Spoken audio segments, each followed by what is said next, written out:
ئەرسانەکانمان لەژێر مەترسیان لەبەر نەبوونی نەوت ئێمە وەک ئاگادارین حکومەتی ناوەند بە 30,000 دینار نەوت دابەش دەکا و لێرە حکومەتی خۆمان حکومەتی هەرێم بەناو حکومەتی هەرێم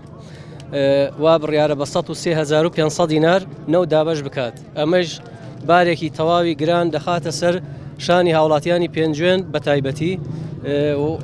وەک لای هەمومان ڕوونە ناوچە شاخاویەکان ناوچەی کوێستانی پێنجوێن ساڵی ڕابردوو هەمومان ئاگادارین 30 دەرەجە ژێر سفر بووە پێنجوێن تەنانەت ئەگەر هەفتەیەک بۆ 10 ڕۆژی بخاندایە زیاتر و ژیان ئەوەستا لە پێنجوێن بێگومان دارستانەکانمان لەژێر هەڕەشەدان و لەژێر مەترسیان خەڵک یعنی لە ناچاریە دەیبڕێتەوە دەنا حەز ناکات کێ حەز دەکات داری تەڕ ببڕێت ژینگەکان تێک بدات کەس حەز ناکات بەوە مان ئەو ژینگە جوانەمان لەژێر مەترسی و هەڕەشەدایە و ئەگەر بەم ئاستە بەردەوام بێت و نەوت بە نرخێکی گونجاو دابەش نەکرێت بە دڵنیایە و دارستانەکانمان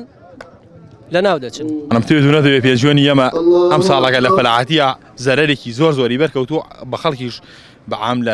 لە پێشوێنە خەریکی کشت و کاڵە بە بۆنەی کە خەڵکی کشت و کاڵە و زەرەرێکی زۆری کردووە بێپارەیە کابراش کە بێپارە بوو بخوا نەوت ناکڕێ بە 300,000 دینار بە 250,000 دینار مەجبورە دار ببڕێ داری وشیش ئەوە نییە کە بڵێ بەڵی بەشی ئەم خەڵکە تەواوەکە مەجبورە پەناباتە بەر دارستانەکانی پێنجوێن کە زەرێکی زۆری بەرکەوتووە کە کابرا پارەی پێنەبوو مەجبورە دار ببڕێ ئەمە شتێکی حەقیانەتە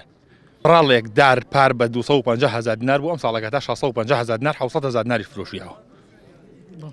واللهی داری وشە وەکو عەرزم کردی ئەوە نییە کە بڵێ بەشی پێنجوێن بکە بەشی خەڵکەکەی بکە مەجبورە کابرا داری تەڕ پاناباتە بەر بڕینی داری تەڕ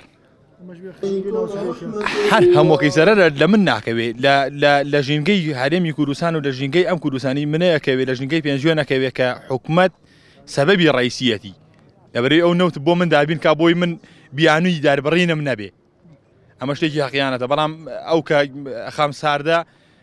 بەرمیلێنەوە بە 130,000 دینار و نەش هاتووە بەو شەرتەی نەدراوە ئێشا وەکوونێکاکە نەدراوە نەهاتووە بە شەرتێکی پێنجوێن ناوچەیەکی شاخاوی و کوێسانە بەفرێکی زۆر ساڵانە لە پێنجوێن ئابارێ